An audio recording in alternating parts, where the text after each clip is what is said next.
pick up a certificate of marriage, which I had already prepared.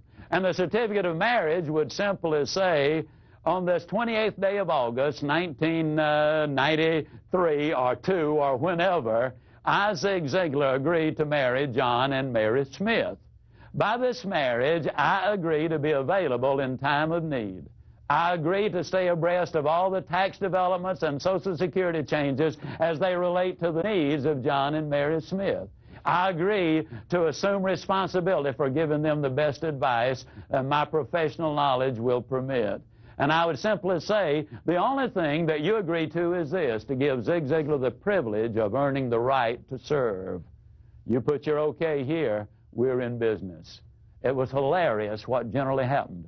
The old boy invariably would slap his leg and he'd say, honey, what about that? This dude wants to marry us. He wants to marry both of us. Mr. Ziglar, now this is legal. They're not going to get us for bigamy, are they? I'd go right along with it. I'd say, no, I've already cleared it with the insurance commissioner, the governor of the state. I've even talked about it with my brother-in-law. He says it's okay.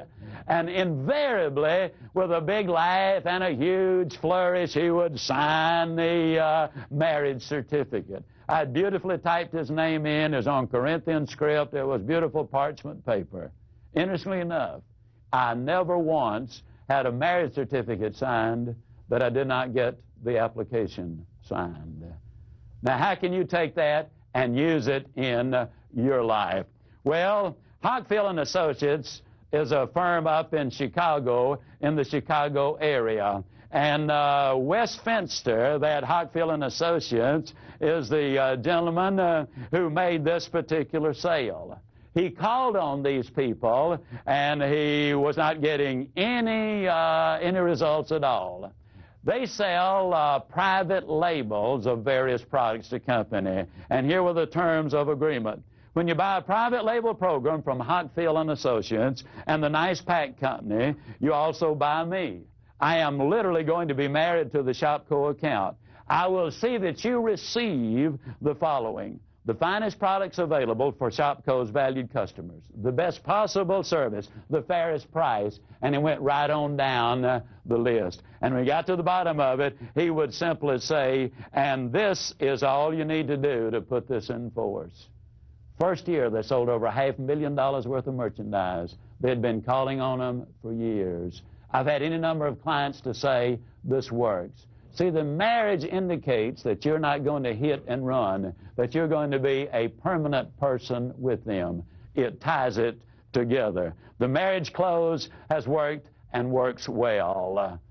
There's no such thing as a little sale. But it is safe to say that we will miss 100% of all of the sales we don't ask for. Very few prospects are going to demand that we take their order. That does happen occasionally, but it is very rarely. Chris Hegarty says that 63% of all sales interviews end without a direct ask for the order. At this point, I would like to share with you what I believe is a very significant close. It's called the pressure belief close. At this point, what I want to simply say to you is that we've had some ideas, some procedures, and some stimulation. But when I talk about a pressure belief close, it happened in Australia. I was with my friend John Nevin. He was with World Book Encyclopedia. He told me of what happened to him when his career first got started as a World Book salesperson, and he went on to become the managing director. Called on a little German couple. They really were more like grandparents. They'd been in Australia a very brief time. Their English was not real good. The little lady was 51 years old. She had given birth to their one and only child when she was nearly 45 years old. A very little short lady. Had language difficulty. He called on them at roughly 9 o'clock in the evening. It was way past midnight when he left with the order. As he started to leave, she put her hand up on his shoulder. She had walked him through the front yard because they had a vicious dog, got him outside the gate. She reached up and put her hand on his shoulder. And I can't emulate that guttural German accent, but in essence it went like this: thank you. Thank you, young man, for stay with us till we know what these books do for our boy. Thank you, thank you, thank you. Pressure belief is simply this. It's when you believe so fervently and so completely that that prospect is going to benefit the most by buying from you, that you are willing to kind of put your ego on the line.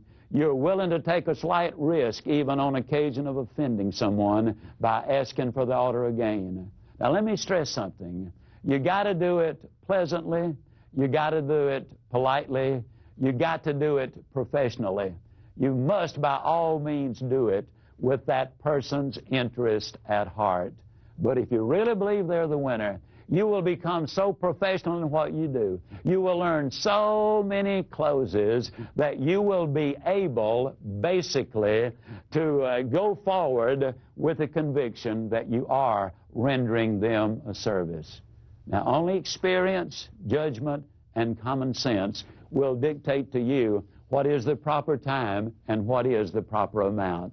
You'll never get experience by listening to a trainer or watching one of the videos, which I do. You will get ideas. You will get techniques. You will get procedures. Now, if you really want to build a sales career and substantially improve your sales, it's time to go to work.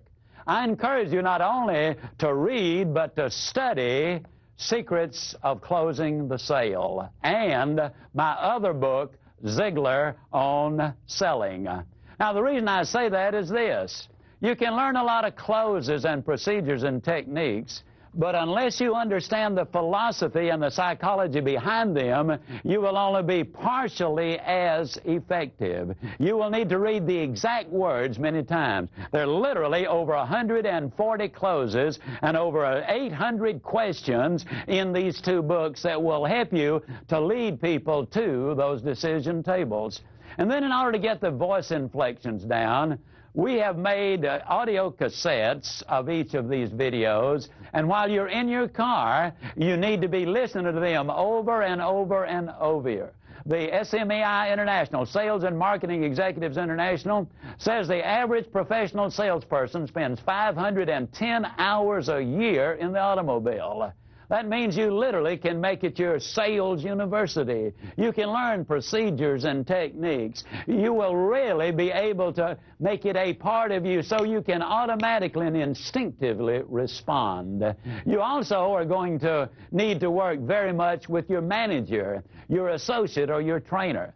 If you're one of these people who happens only to be working independently by yourself, I encourage you to get in front of the video, look it over, take those notes, and then start compiling your own ideas to go along with the specifics that we are presenting here. The reason I want you doing all of these things, when you see something, you'll remember it. When you hear it, you forget it. But if you see it and hear it and do it, you'll understand it. That means you will close more sales. So if you do that, I can close as I always close by saying, you do these things and I'll see you. And yes, I really do mean you at the top. Thank you, and God bless you.